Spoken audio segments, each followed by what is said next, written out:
Narito na, pinakamaiinit na balita ngayong tanghali. Hirit na bawiin ang contempt order laban kay Pastor Quiboloy at gawing show cause order na lamang. Tinanggihan Vice President Sara Duterte, sinuportahan si Quiboloy, suspensyon sa prangkisa ng SMNI, tinutulan. Mayorya ng mga Pinoy na nagsabing handang ipaglaban ang bansa, hinimok ng AFP chief na sumabak sa reserve force. Today in Metro, higit 3.4 na milyong pisong halaga ng shabu nasabat sa Las Piñas. Sa MBC TV correspondence, pagdideklara ng state of calamity sa Western Visayas dahil sa El Nino, dedesisyonan ngayong araw. Sa MBC TV Sports, Pinay boxer Nesty Petesio, 1 win away na lamang para sa Olympic berth. At sa Showbiz Spotted, pelikulang Oppenheimer, humakot ng parangal sa Oscars 2024.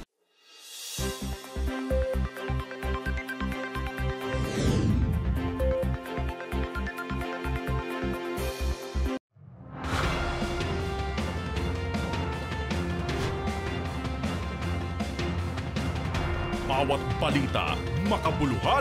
Bawat kwento, makapangyarihan. Boses ng Pilipino para sa Pilipino. Live mula sa MBC TV Studio. MBC TV Network News.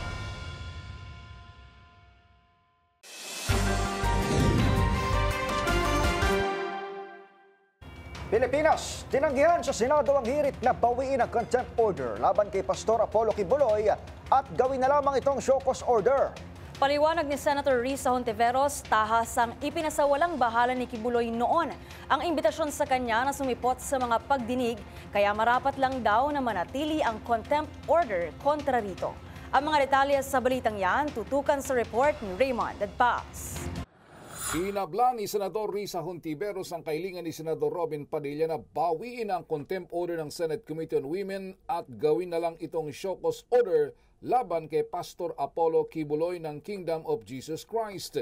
Ayon kay Hontiveros, binigyan ng sapat na panahon si Quiboloy upang sumipot sa hearing, ngunit denied malang ito kaya mananatili ang contempt order laban sa kanya. Sa kanyang privilege speech kagabi, hiniling ni Padilla na ibaba sa show cause order ang utos kay Quiboloy upang sa pagkakataong ito ay mabibigyan siya ng sapat na pagkakataon na magpaliwanag kung bakit hindi siya dapat i-cite for contempt. Nais ko pong ihayag sa opisyal na record ang ating kahilingan.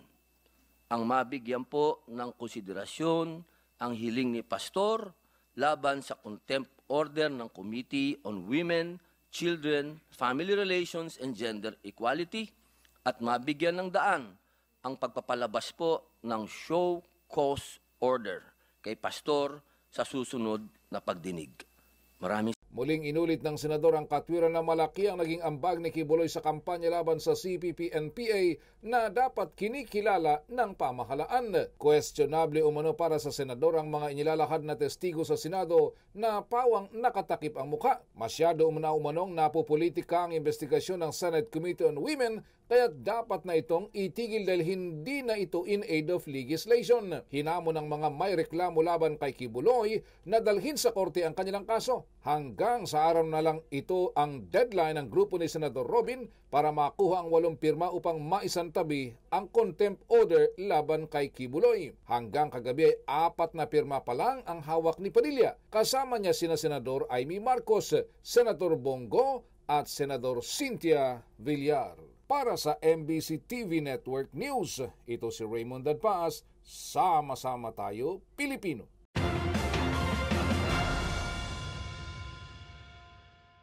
Sa kaugnay na balita, sinuportahan ni Vice President Sara Duterte si Pastor Apollo Quiboloy at mariing tinutulan ang suspensyon ng prangkisa ng Sunshine Media Network o SMNI.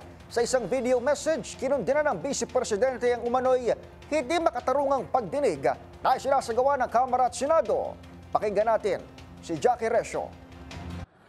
Nagpahayag ng suporta si Vice President Sara Duterte sa panawagan ng kampo ni Pastor Apollo Kibuloy at Sunshine Media Network International na makamit ang katarungan.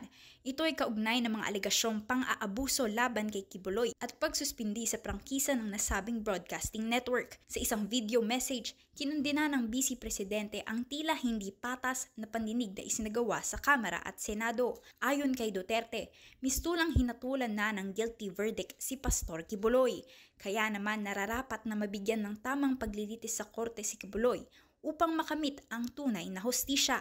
Hindi biro ang mga pangyayari at paratang na ganito. Nararapat lamang na mabigyan ng patas na laban at sa tamang korte. Lagi po tayong manalangin para sa hustisya at katotohanan.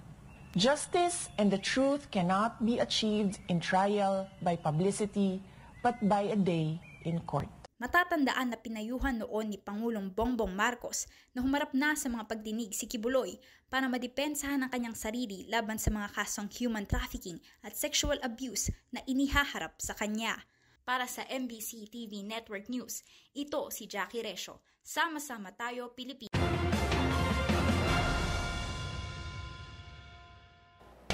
Samantala, walang epekto sa investigasyon ng Kamara ang pagkakatalaga kay dating Pangulong Rodrigo Duterte bilang tagapamahala ng mga ari-arian ni Kibuloy. Paliwanag ni One Rider Party List Representative Rog Gutierrez, bukod sa wala namang nagbabawal sa dating Pangulo na hawakan ang naturang posisyon, dadaan pa rin sa due process ang paglilitis sa pastor na naiuugnay rin sa umano'y paglabag sa prangkisa ng SMNI. Ang mga detalye ihatid sa atin ni Milky Rigunan. Hindi makakaapekto sa investigasyon ng Kamara ang pagkakatalaga kay dating Pangulong Rodrigo Duterte bilang asset sa administrator ni Pastor Apollo Kibuloy. Ginawa ito sa harap ng kaliwatkan ng investigasyon ng dalawang kapulungan ng Kongreso sa mga paglabag ng Sunshine Media Network International sa prangkisa nito. Sinabi ni One Rider Party List Representative Rog Gutierrez, walang nagbabawal kay Duterte para maging administrator ng yaman ni Kibuloy ang sinasabing beneficial owner ng SMNI. Sa panig ni House Deputy Speaker David Suarez, walang mabigat na implikasyon ang naturang pagtatalaga kay Duterte dahil kailangan din naman ng due process at pagsunod sa legal procedure tungkol sa naturang mga asset. Muling inulit ni Suarez ang paanyaya ng Kamara na dumalo si Kibuloy sa hearing ngayong hapon ng House Committee on Legislative Franchises. Paliwanag ni Suarez, mahalaga ang pagdalo ni Kibuloy para maibigay at marinig ang kanyang testimonya at malinawan ang mga alegasyon laban sa kanya. Para sa MBC TV Network News, ako si Milky Rigunan. Sama-sama tayo, Pilipino. Dumating na sa Germany si Pangulong Bongbong Marcos para sa kanyang 3 araw na working visit. Sa kanyang state visit, inaasahang makikipagpulong ang presidente kay German Chancellor Olaf Scholz para talakayin ang kooperasyon ng dalawang bansa sa larangan o sa sektor ng enerhiya, agrikultura, healthcare at iba pa. Ang mga detalye sa balitang yan, ihahatid ni Let Narciso. Dumating na sa Germany si Pangulong Ferdinand Marcos Jr. para sa 3 araw na working visit. Mag-aalas 10 ng gabi sa Germany o alas 5 ng madaling araw sa Pilipinas nang lumapag ang Philippine Airlines Flight PR001 sa Brandenburg International Airport sa Berlin. Sinalubong ang Pangulo at si First Lady Liza Araneta Marcos ni Philippine Ambassador to Germany Irene Susan Natividad at ilan pang tauhan ng Embahada ng Pilipinas sa Berlin. Nakatakdang makipagpulong si Pangulong Marcos kay German Chancellor Olaf Scholz para talakayin ang pagpapalawak ng kooperasyon sa iba't ibang larangan. Kabilang dito ang may kaugnayan sa renewable energy, agrikultura, manufacturing, healthcare, aerospace, innovation at startups, IT BPM at mineral processing. Sa pagbisita ni PBBM, seselyohan ang Joint Declaration of Intent sa pagpapalakas ng maritime cooperation. Lalagdaan din ang cooperation program sa pagitan ng Technical Education and Skills Development Authority o TESDA at German Federal Institute for Vocational and Training. Makikipagkita rin ang Pangulo sa Filipino community sa Berlin. Para sa MBC TV Network News, ito si Let Narciso. Sama-sama tayo, Pilipino.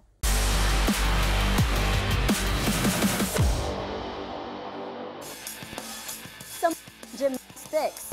Tatlong Sinapit ng Gymnast na si Carlos Yulo ang bronze sa Bacolod 2024 Artistic Gymnastics World Cup Series.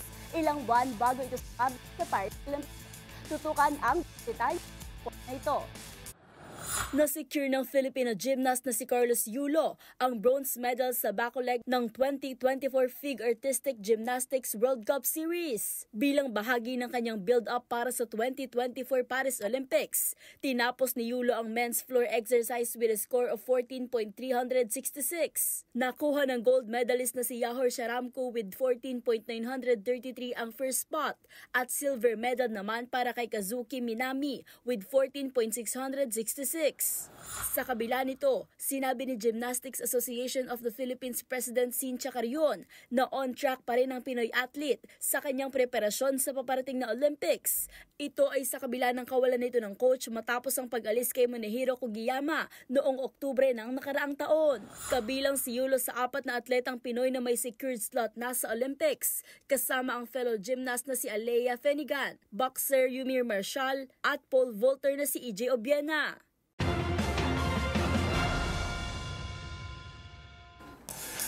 Sa aking pagbabalik, 2 Pinay boxers na mayagpag sa Olympic qualifiers matapos makaabante sa semifinals. Tutok lang sa MBC TV Network News.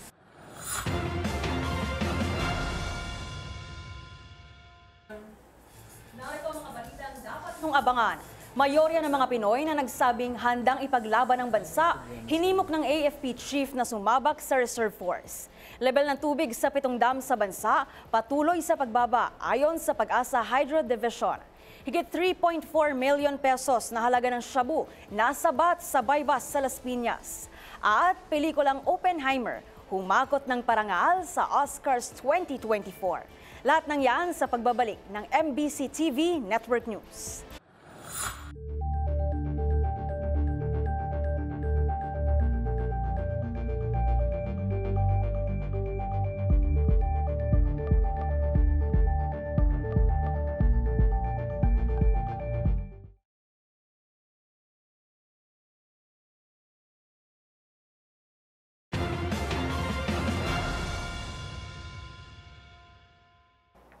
Hinimok ng Armed Forces of the Philippines ang mayorya ng mga Pinoy na nagsabing handa silang ipaglaban ng bansa para sumabak sa Reserve Force. Maliban sa pagpapalista bilang Army o AFP reservist, pwede rin silang magsimula sa pagsali sa ROTC, lalo na para sa mga estudyante. Narito ang report. Winelcome ni Armed Forces Chief of Staff General Romeo Browner Jr. ang resulta ng Octa Research Survey na nagsasabing halos 8 sa bawat 10 Pilipino ang handang ipaglaban ng Pilipinas sa isang banyagang kaaway. Ayon kay Browner, ikinalulugod ng AFP ang resulta ng pagsusuri kung saan 77% ng respondents ang willing umanong ipagtanggol ang bansa. Magagawa umano ito ng publiko kung sila'y sasabak sa Reserve Force o di kaya magpapatala sa Reserve Officer Training Corps para naman sa mga estudyante. Pero maliban sa pagsama sa bakbakan, sinabi ng general na maaari ring makapag-ambag ang taong bayan sa pamamagitan ng pagiging mahusay sa kani-kanilang larangan, partikular na sa mga tinawag niyang vital professions gaya ng medisina at engineering. Wala pa mang gyera, ginamit na ni Bronner ang pagkakataon para humirit sa ilang individual o grupo na pwede umanong mag-donate ng barko at eroplano para sa kapabilidad ng pandepensa ng kapuluan. Kung hindi man ang mga nabanggit, hinikayat ng hepe ng sandatahang lakas sa mga Pinoy na maging maingay sa pagkondena sa nangyayaring harassment at pang-aagrabyado sa West Philippine Sea. Nito lamang nakaraang linggo, inactivate na ng Naval Forces Northern Luzon ang higit 100 reservists sa Batanes bilang suporta umano sa Comprehensive Archipelagic Defense ng Philippine Navy. Para sa MBC TV Network News, ito si Edniel Parrosa. Sama-sama tayo, Pilipino. Dapat buhayin ang defense manufacturing sector ng Pilipinas. Yan ang giit ni Senator Amy Marcos. Anya, panahon na para magpalakas ang Pilipinas nang hindi umaasa sa ibang bansa sa pamamagitan ng muling pagbuhay sa Self-Reliant Defense Posture o SRDP na umiral noong Marcos Senior Administration. Ang mga detalye sa balitang yan tutukan sa report ni Nicole Lopez. Kung si Senator Amy Marcos ang tatanungin, dapat ibalik ang sistema ng paggawa ng Pilipinas ng sarili nitong armas. Ito ang naging tugon ni Senator Amy. makaraang sabihin ni Chinese President Xi Jinping sa kanyang mga sundalo na maghanda na para sa mga maritime conflict.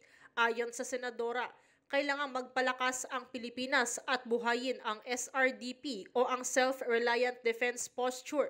Noong panahon ng kanyang ama na si dating Pangulong Ferdinand Marcos, palaisipan para kay Senator Amy kung bakit ipinagbawal ang local manufacturing ng armas, kaya't ang mga gamit ngayon na sandatahang lakas ay puro imported.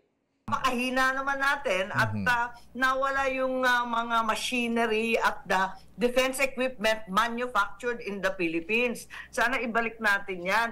Dahil ultimo M16, lahat manufactured and imported sa abroad.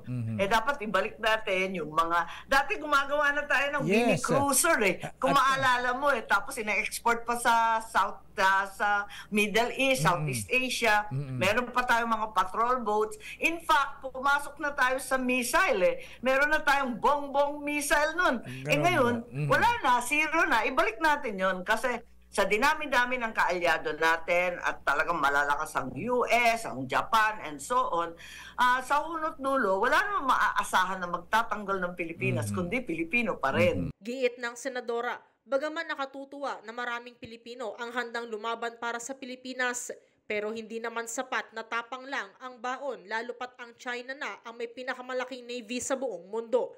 Gayunpaman, sinabi ni Senator Amy, mas maganda pa rin na idaan sa dialogo ang mga isyu sa China upang maiwasan ang tensyon at mauwi pa sa giyera.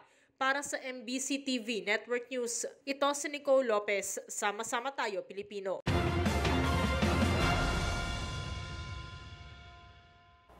Umapela sa Korte Suprema ang mga dating empleyado ng Light Rail Transit Authority na para pagbigyan ng kanilang motion for oral argument.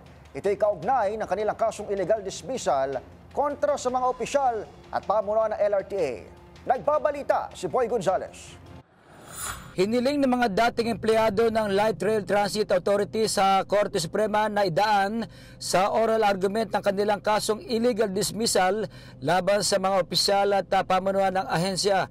Iginit ni Sammy Malunes, chairman ng pinagkaisang lakas ng magagawa sa Metro LRT Union, dapat sa Supreme Court en banc na mismo ang magdebate at magdesisyon sa kaso para kilalanin ng Commission on Audit at LRTA ang hatol.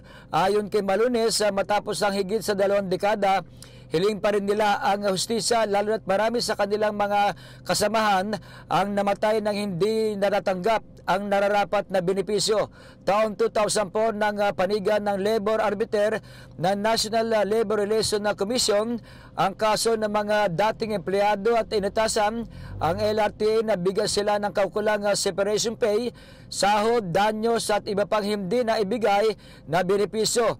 Pinagtibay din ng NLRC 3rd Division ang hatol noong 2006 matapos mabigo ang LRTA na maggaya ng apila na sinuporta ng parehong desisyon ng Supreme Court at 3rd Division noong 2008. Pero binaligtad ng COA ang mga nabanggit na desisyon na nagsasaad na kailangan din na bayaran ng LRTA ang lumobo ng interest na matatanggap ng mga tinanggal na empleyado na aabot sa kabuang mahigit sa 461 milyong piso. Dagdag pa ng grupo, may turing na justice denied ang matagal ng pagkatenga ng kaso dahil hindi nila tuluyang makakamit ang hustisya hanggat nakabinbin at hindi dinidinig ang kaso. Para sa MBC TV Network News, ito si Boy Gonzales. Sama-sama tayo, Pilipino.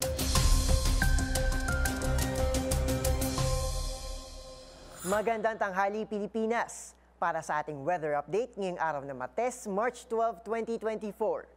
Hanging amihan pa rin ang umiiral sa extreme northern Luzon, habang easterlies naman ang mararamdaman sa nalalabing bahagi ng bansa. Batay sa satellite image na inilabas ng Pag-asa, may mga namataan pong maninipis na kaulapan sa bahagi ng Central Luzon, Calabarzon at Metro Manila. Magdadala ito ng maulap na kalangitan na may kalat-kalat na pag-ulan, lalo na sa Aurora at Quezon. Pero huwag mag-alala dahil agad din naman itong malulusaw pagsapit ng hapon. Maliban sa Luzon, may mga cloud clusters din na namataan sa silangan ng Mindanao at magdadala ng mga pag-ulan na may pagkulog at pagkidlat sa Caraga at Davao Region. Pero overall, pwedeng-pwede pong magsampay sa labas dahil generally fair weather po ang aasahan sa buong bansa ngayong araw. Dumako naman tayo sa ating 3-day weather forecast. Aasahan ang muling paglakas ng amihan at ang pag-iral ng maaliwalas na panahon hanggang Biyernes, habang mananatili sa 32 degrees Celsius ang maximum temperature dito sa Kamaynilaan. Abangan naman po ang paglubog ng araw mamayang 6:06 ng gabi. At yan ang mga pinakahuling balita sa lagay ng panahon ngayong araw. Para sa MBC TV Network News, ito si Arnold Herrera. Sama-sama tayo, Pilipino.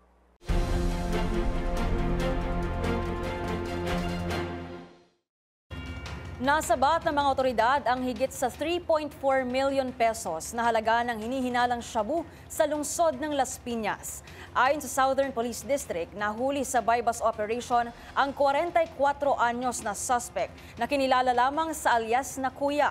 Sa inisyal na report ng SPD, nalambat ang lalaki sa barangay Almanza 1 kaninang mag-aalauna ng madaling araw. Nakumpiska sa kanya ang 505 grams ng illegal na drogang may standard drug price na 3,434,000 pesos at itinurn over na sa forensic unit para sa chemical analysis.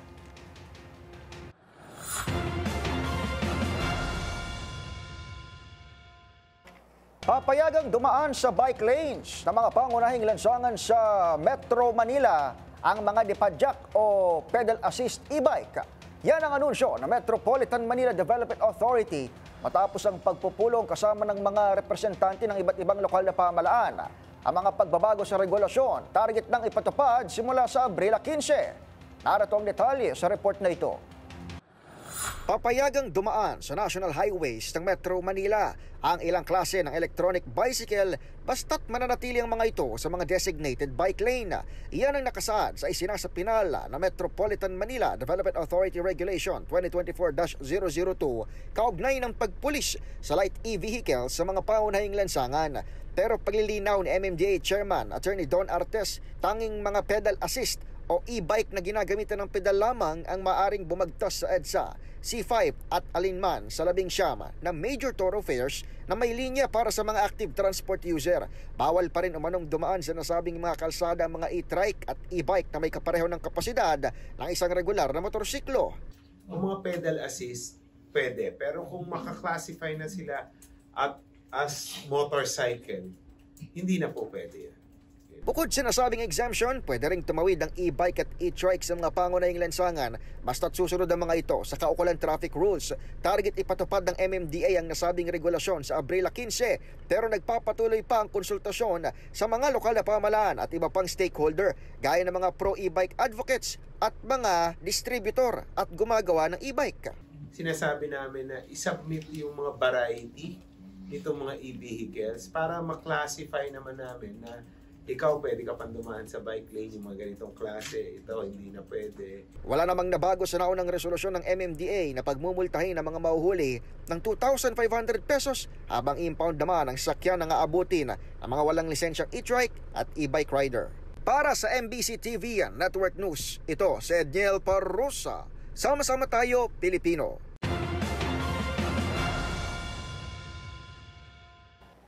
Kinasuhan na ang lalaking nanaksak ng kapwa mangingisda sa Barangay Tangos sa Navotas. Ayon kay Police Colonel Mario Cortez, bagamat sinubukang itago ng suspect ang pagpatay, wala umuno itong kawala dahil nakuhanan ng video ng ilang concerned citizens ang mismong krimen.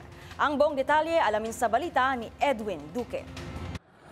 Sinampan na ng kasong murder ng Navotas Police ang lalaking nakuna ng video ng kapitbahay nito habang pinagsasaksak nito ang kapwa nito mangingisda sa Barangay Tangos South sa Navotas. Ayon kay Police Colonel Mario Cortez, ang di na umano ng mga ebidensya laban dito kay alias Victor habang sinasaksak nito ang biktima na si alias Fred, 45 years old. Ayon sa opisyal, alas 9:10 ng umaga kamakailan nang maganap ang pagpatay sa biktima, pero tinago ng suspect ang pangyayari. Sa tulong ng concerned citizen, sa kuha ng video na ibinigay sa Navotas sa pulis, hindi na mapagsinungalingan pa ng suspect ang krimen. Agad na kinasuhan ng murder ang suspect sa piskalya ng Malabon na ngayon ay nakapiit na sa Navotas Jail. Inaalam pa rin ng pulisya ang motibo ng pagpatay, pero hinala umano ng pulisya na may malalim na motibo ang pagpatay sa biktima. Para sa MBC TV Network News, ako si Edwin Duque, Sama-sama tayo, Pilipino.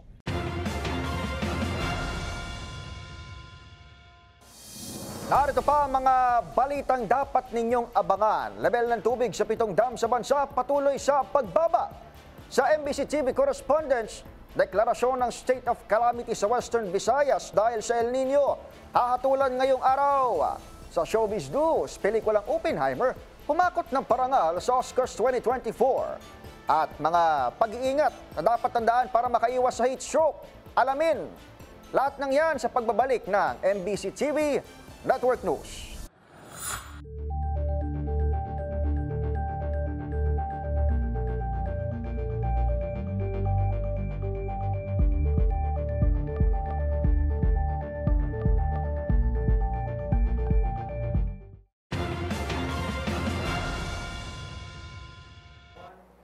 Patuloy sa pagbaba ang level ng tubig sa 7 dam sa bansa ayon sa Pag-asa Hydro Division. Bagamat humihina ang El Nino, ang serya ng pagbaba ng level ng tubig sa mga dam ay iniuugnay pa rin sa mainit na panahon at kawalan ng pag-ulan. Ang mga detalye alamin sa report ni Val Gonzalez. Alas 6 ngayong umaga ay bumaba pa sa 202.78 meters ang level ng tubig ng Angat Dam. Bumagsak ito ng 0.28 meters mula sa 203.06 meters na naitalang water level nito kahapon. Sa report ng Pag-asa Hydrometeorology Division, ganito rin ang sitwasyon ng Lamesa Dam na bumaba sa 75.96 meters ang water level mula sa dating 76 meters. Maging ang Kaliraya Dam na ngayon ay nasa 286.82 meters mula sa dating 287.02 meters na level ng tubig. Pati rin ang Ambuklaw, San Roque, Pantabangan at Magat Dam ay nagsibabaan din ng bahagya ang water level. Bagamat kinakitaan na ng paghina ang El Nino, pero sabi ng Weather Bureau, asahan pa rin na magpapatuloy ang pagbaba ng tubig sa mga dam dahil sa kawalan ng pag-ulan at mainit na panahon. Una nang inatasan ni Pangulong Ferdinand Bongbong Marcos Jr. ang iba't ibang mga government agencies na bumuo ng mga hakbangin na tutugon sa El Nino phenomenon at mabawasan ang epekto nito sa buhay at kabuhayan ng mamamayang Pilipino. Para sa MBC TV Network News, ako naman Val Gonzalez, sama-sama tayo Pilipino. Inibitahan ni Pangulong Bongbong Marcos ang mga kumpanya sa Estados Unidos para makibahagi sa Build Better More o yung BBM program ng kasalukuyang administrasyon. Bahagi ng proyektong ito ang pagpapaunlad sa mga sektor ng sa logistics, transportation, utilities, kalusugan at marami pang iba. Mga detalye sa balitang yan, tutukan sa report na ito. Inimbitahan ni Pangulong Bongbong Marcos ang mga kumpanya sa Amerika para makibahagi sa Build Better More o BBM projects ng administrasyon. Kabilang sa programang ito ang pagbuo sa halos 200 proyekto sa infrastruktura o High Impact Priority Infrastructure Flagship Projects na umaabot sa $148 billion o nasa 8.8 trillion pesos. Sinabi ng Pangulo na sakop ng mga proyektong ito ang iba pang sektor tulad ng physical connectivity kung saan kabilang ang mga daan, tulay, pantalan, paliparan at mass transport. Nasa ilalim din ng mga naturang proyekto ang sektor na pinagkukunan ng tubig, agrikultura, kalusugan, digital connectivity at kuryente. Ilalatag din ang groundwork para sa layunin ng bansa na maging susunod na logistics hub sa Asia. Paliwanag ng Pangulo, ang pamumuhunan sa ating bansa ay nagpapakita ng maraming benepisyo para sa mga investor, lalo na't ang Pilipinas ay mayroong strategic location para umunlad ang kanilang negosyo. Samantala, bumisita ang High-Level Presidential Trade and Investment Mission Delegation para pagtibayin ang pagtutulungan ng Pilipinas sa US-based companies para sa inobasyon at dagdag na trabaho. Para sa MBC TV Network News, ito si Pamela Adriano. Sama-sama tayo, Pilipino.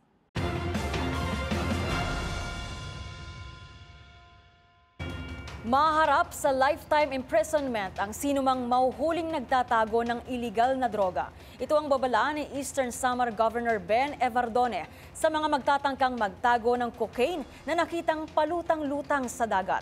Sa panayam ng DZRH, sinabi ng gobernador na dapat iulat kaagad sa mga kinauukulan ang mga nalalambat na droga upang makaiwas sa parusa. Samantala, wala pa rin nakukuhang lead ang pulisya sa posibleng pinanggalingan ng cocaine bricks na natagpo ang lumulutang-lutang sa karagatan sa Eastern Samar. Tulad nung nakaraan, may mga nagtangka na nagtago.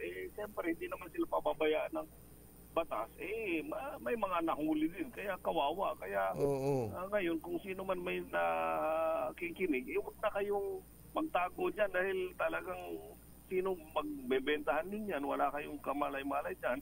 In the meantime, siguradong life imprisonment yan pag nahuli yan. Talaga? Oo, talaga. Kaya dapat report ka agad natin yan sa mga kinaukulan mo.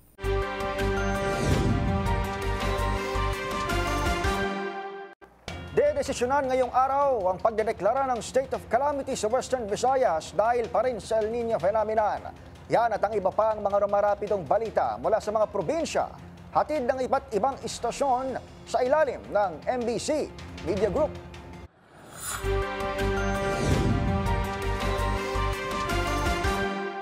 Pagdesisyonan ngayong araw, March 12, 2024 ng Western Visayas El Niño Task Group ang planong pagdeklara ng state of calamity sa buong Rion Sais dahil sa El Niño phenomenon.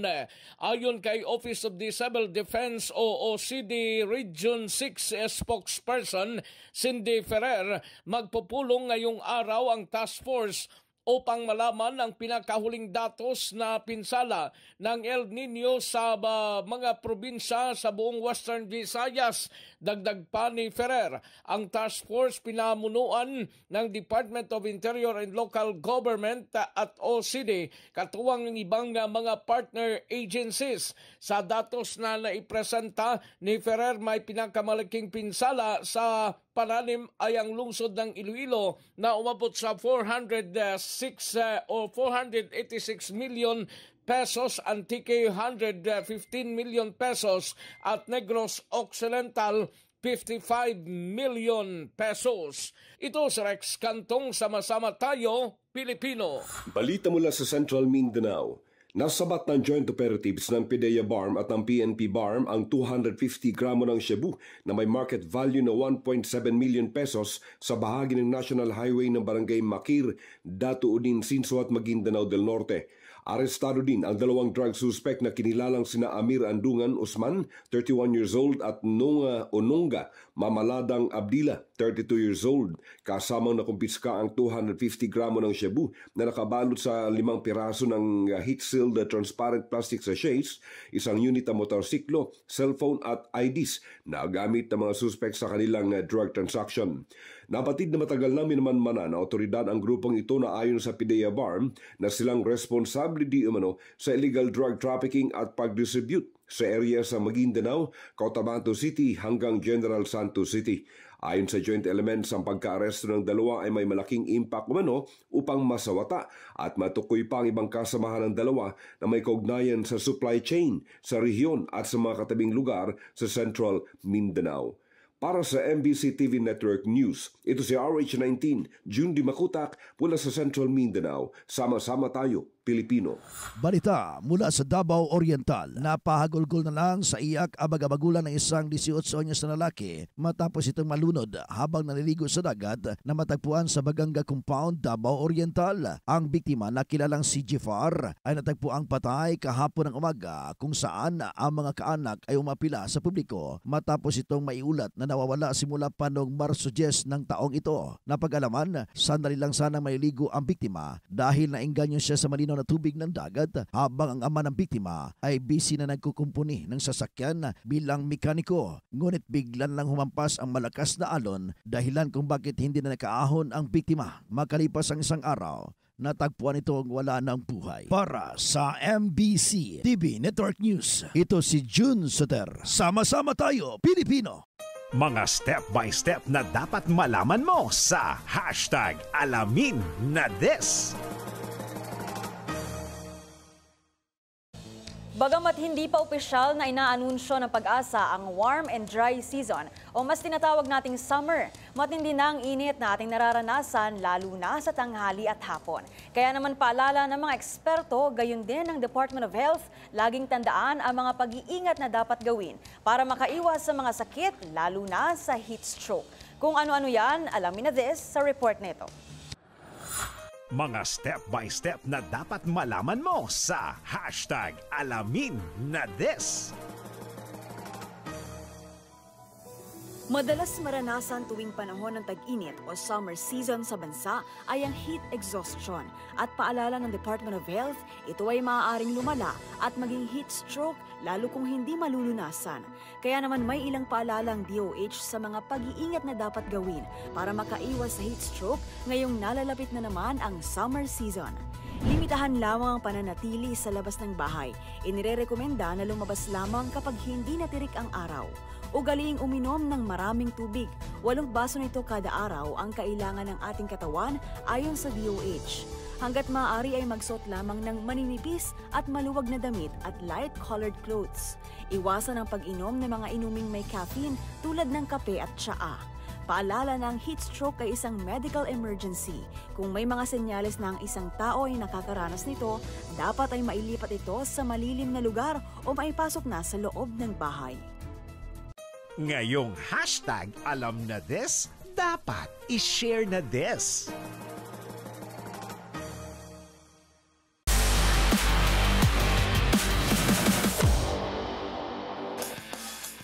Sa mundo ng boxing, pasok na sa 2024 Paris Olympics ang dalawang Pinay boxers na sila Nesty Petesio at Ira Villegas matapos mamayagpag sa World Qualification Tournament sa Italy.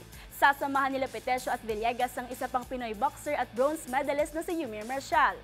At yun ang mga latest updates sa mundo ng sports. Para sa MBC TV Network News, ito si Mili Borja, sama-sama tayo, Pilipino.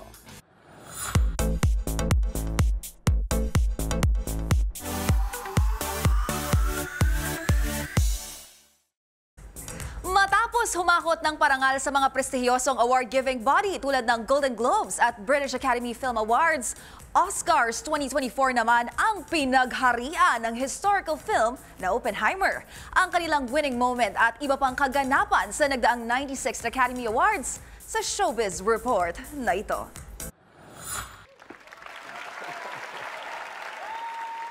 Hakot award na naman ang historical drama na Oppenheimer.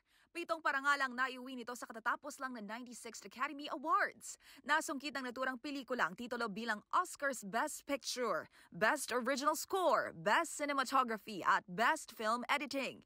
Kinilala naman ang bida nitong si Cillian Murphy bilang Best Actor in a Leading Role para sa kanyang mahusay na pagganap bilang Robert Oppenheimer. For better or for worse, we're all living in Oppenheimer's world, so I would really like to dedicate this to the peacemakers everywhere.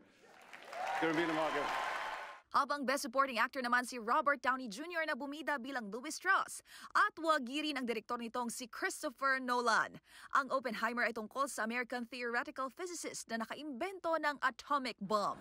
Gumawa naman ng kasaysayan bilang youngest 2-time Oscar winners ang 22-year-old singer-songwriter na si Billie Eilish at kanyang 26-year-old brother na si Phineas O'Connell nang masungkit ang Best Original Song Award para sa Barbie OST na What Was I Made For?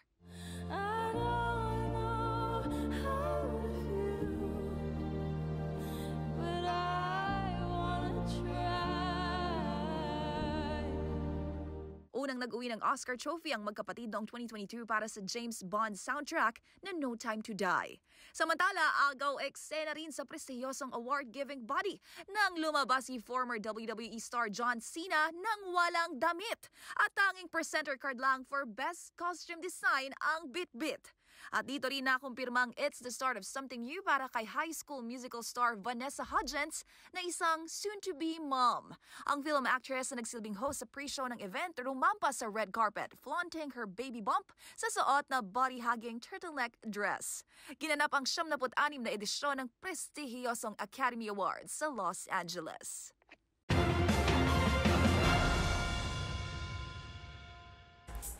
Para sa MBC TV Network News, ito po ang inyong Showbiz Angel, Angelica Cosme. Sama-sama tayo, Pilipino. Balik sa inyo, Pam, Edniel.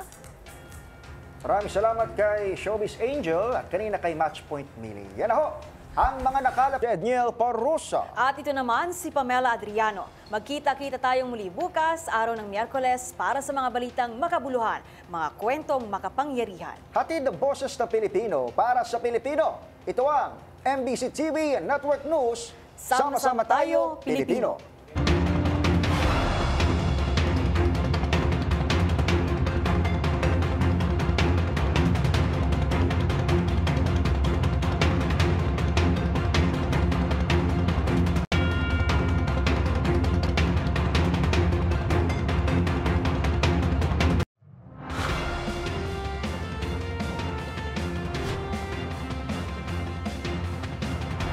Bawat balita, makabuluhan. Bawat kwento, makapangyarihan. Boses ng Pilipino para sa Pilipino. Live mula sa MBC TV Studio. MBC TV Network News.